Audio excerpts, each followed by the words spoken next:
Sejarah baru sedang dimulai. Gibran Rakabuming Raka yang berusia 36 tahun resmi menjadi calon wakil presiden dari Koalisi Indonesia Maju mendampingi calon presiden Prabowo Subianto. Sosok Gibran tidak hanya bisa dilihat sebagai putra presiden, tetapi lebih jauh dari itu. Ia adalah sosok yang merepresentasikan anak muda dari generasi milenial dan Gen Z yang akan berada di pusat pemerintahan, mengelola negeri ini bersama sang calon presiden.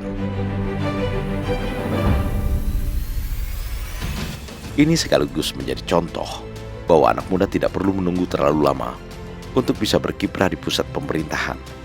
Apalagi anak muda yang berprestasi seperti Gibran, asalkan generasi yang lebih tua memberikan kesempatan. Prabowo sebagai generasi yang jauh lebih tua dari generasi Gibran telah memberikan kesempatan itu. Ini merupakan pertanda kerelaan yang sangat besar untuk membuka jalan peralihan generasi pada saatnya nanti. Dan yang jauh lebih mengagumkan adalah kekompakan para pimpinan partai politik yang tergabung dalam Koalisi Indonesia Maju.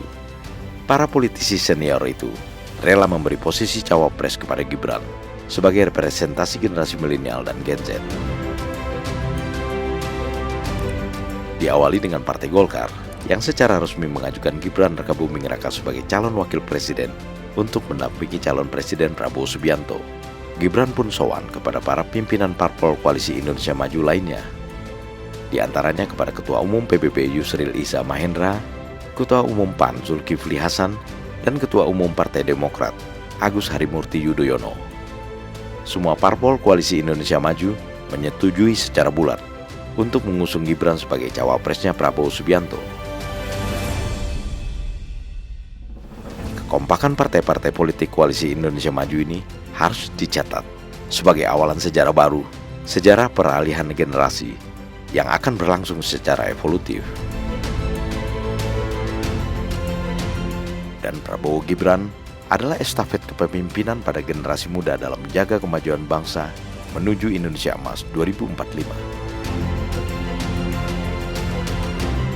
Dengan tampilnya Gibran sebagai cawapres dari Koalisi Indonesia Maju, kita berharap generasi milenial dan Gen Z pada umumnya tidak akan sungkan-sungkan lagi untuk ikut berkiprah secara optimal, memajukan negara dan bangsa yang sangat besar ini, menyongsong era Indonesia Emas 2045. Generasi milenial dan Gen Z adalah generasi yang bebas dari budaya birokrasi. Budaya birokrasi yang hingga sekarang masih berurat berakar di lingkungan pemerintahan dan sering dikeluhkan oleh Prabowo Subianto sebagai Menteri Pertahanan. Dengan tampilnya Gibran Rakabuming Raka di kancah perpolitikan nasional dan pada saatnya nanti berada di lingkaran pemerintahan pusat, budaya birokrasi itu akan terkikis secara perlahan namun pasti.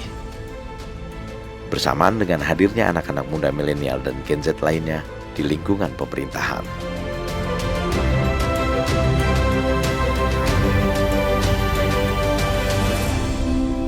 Prabowo Subianto, the man of our time.